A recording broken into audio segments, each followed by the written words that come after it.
think this team is not quite as good as last year with the loss of Chandler Parsons, but they're certainly a very, very good team. And I think they're going to be play better in the regular season than they did last year. Now they have Dwight Howard, who is consistently like a forgotten person. Ever since his LA scandal, everyone's looked down upon him. But he is still a very solid player and one of the best centers in the game. And you throw that in there with a great score and one of the best in the NBA, James Harden, Pat Beverly, a lockdown defender and a solid point guard. And Terrence Jones has looked really good this year. And the addition of Trevor Ariza certainly helps, even though he's not quite the quality of Chandler Parsons. Nick Bogatis, his favorite player, Kiss, and Papa Nikolai has looked decent off the bench as well. And I think Isaiah Cannon is going to give a boost off the bench as well at the point guard position. He was a great scorer in college. And I think Jason Terry will add some veteran leadership to a team that needs it a lot. I think this team is probably a little bit improved, even though they might have lost some quality of players. I think they're a more complete team than they were last year, and I think they're going to really show up and get a top 3 seed in the playoffs this year. I'm going to stick with San Antonio. I'm going to continue with my unless somebody beats them, they're the best spiel right here.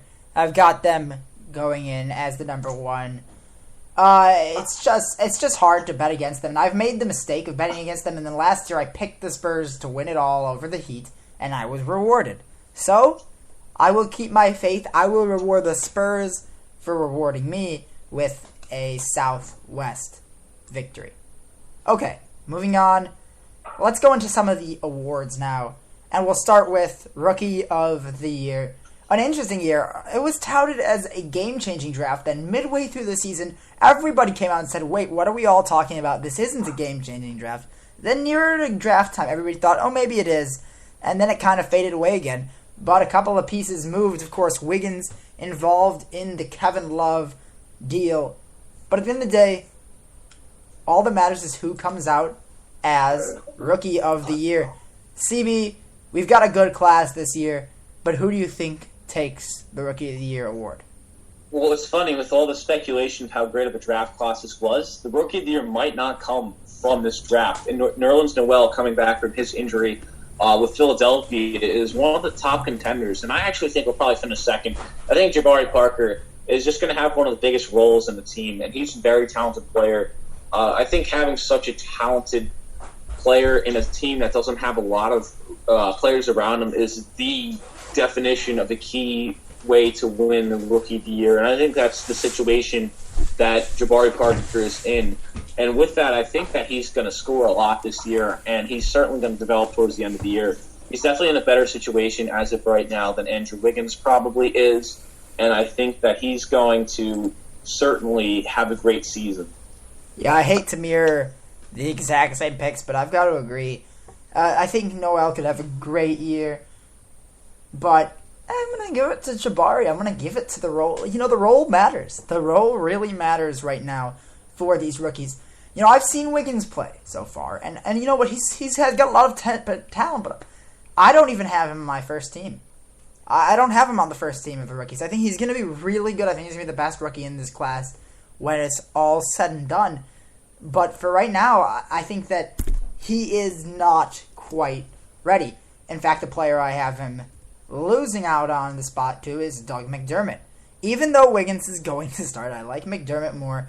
But at the end of the day, neither of them really are going to win. Neither of them, I think, are in a position to, nor have the talent at this moment in time to beat out guys like Jabari and Noel. So I'm going Jabari first and Noel second. It's going to be interesting. Rookies are always a lot of fun to watch, especially because you're never really sure how they're going to end up playing. Now on to the Defensive Player of the Year, and I'll start because I know who I'm going with. There's no question in my mind that I'm going with Joakim Noah. I will never pick anybody else besides Joakim Noah because he brings more than just numbers.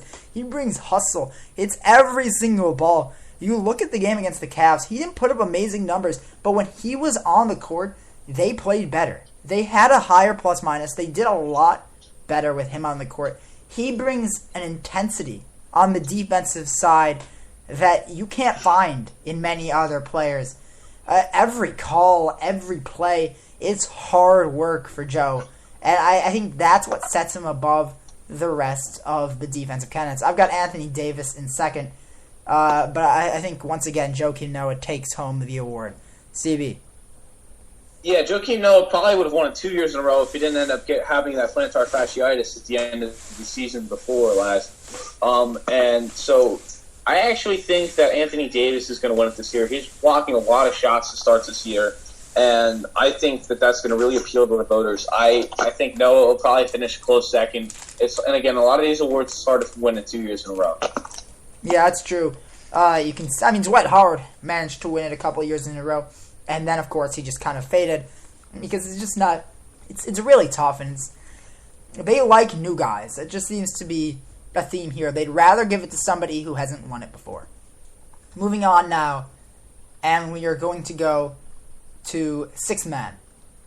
CB, lots of candidates. Taj, of course, many felt that he deserved it, didn't get it. You guys got like Manu, Jamal Crawford. It's going to be a tight race. Who do you think takes home sixth man of the year?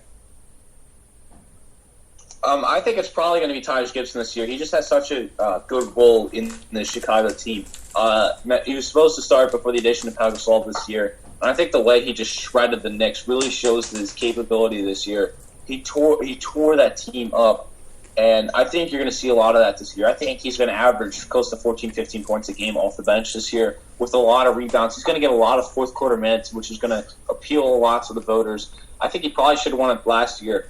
Again, they don't give it to a lot of people 2 years in a row. I don't think Jamal Crawford was really worthy of it last year. I don't see a lot of any other contenders merging for this. I don't think Nick Young or anything is going to really come out and challenge. I think Taj Gibson's going to almost sort of run away with this one. I think he's going to have even more of a breakout year. And he's going to show out. Some people are saying that he could be a starting power forward on 25 other teams in the NBA. Yeah, I think it's between Taj and Isaiah Thomas. I think it comes down to those two guys. But Isaiah's going to get a lot of time as a starter as well. I think, it's tough on the Suns, but I think he'll get a couple games where he gets in there as a starter. But I think Taj brings a more complete game. He brings more defense, and he brings more experience to the table. And I think voters will also empathize with the fact that he wasn't able to take it away last year. I think they're going to want to give it to the guy who's put up a consistent effort and who plays fourth quarter minutes. Like you said, it's the same thing with Boozer last year, and for me, it doesn't matter for me who starts the game. I'm fine if the Bulls threw out half the bench players, even if they had Nazir Muhammad. What matters to me is who ends the game, because that's who's going to win it for you. And Taj is on the court at the end of the game, and that's what puts him above all the rest of these guys. He matters more to this bench. He's the MVP of the bench, and he's one of the MVPs of the team, and at the end of the day, I've got him as my sixth man of the year. Now to Coach of the Year. A couple of new coaches. You got David Blatt coming over from Europe. You got the usual suspect, Greg Popovich. But could we have a new winner this year? CB, who do you have winning it this time?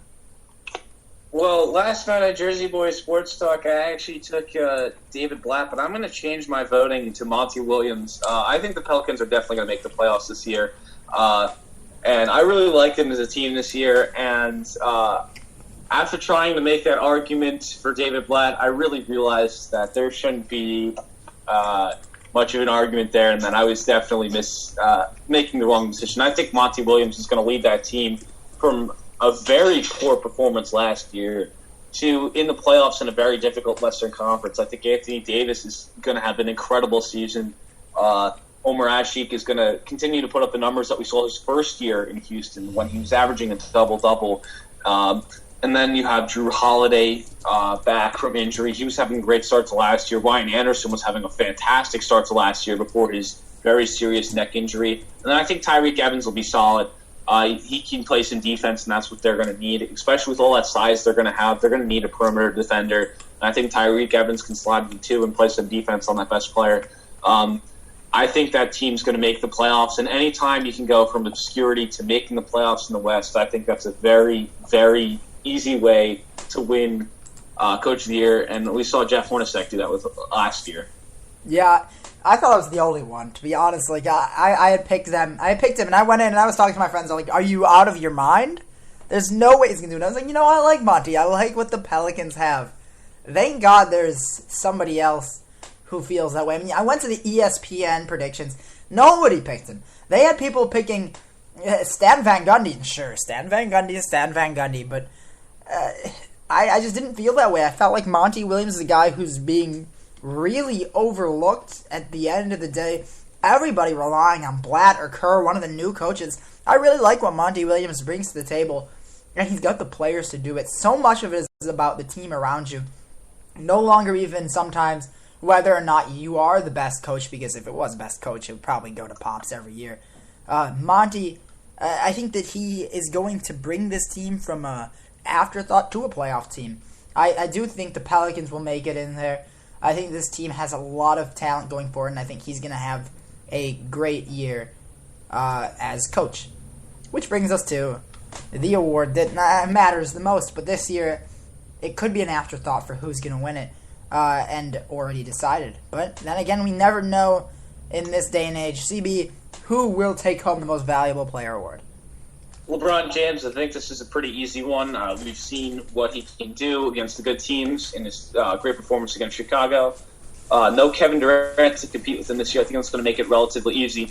I actually think that the closest contender is going to be Anthony Davis. I think he's going to finish second in the voting. I think he's going to have a great year. But in the end, too much LeBron. He's a very complete player. He gets rebounds. He passes the ball. He'll get his occasional steals. I think he's the most complete player in the NBA, as we all know. And without Kevin Durant to compete with him this year, Derrick Rose is going to get the minutes to make another run at the MVP. And I think it's just a year too early for Anthony Davis to win the MVP next year. There's certainly a very good chance he could, but I think we're going to see another year of LeBron. Yeah, we've been pretty similar on every single one. I agree. LeBron, Anthony Davis. I think Anthony Davis, he's just so important to his team that it makes him look almost better. Look, once again, they value just how you carry that team, and Anthony Davis does it at a level that not many other players do. But once again, LeBron is miles above the rest of the players right now with no Durant.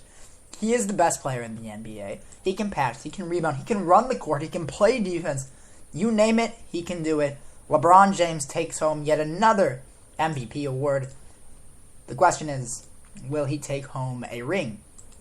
Before we get into that, though, we gotta decide who will be playing in the conference championships. And we are going to start with CB. Who do you have in the conference championships, and who comes out on top?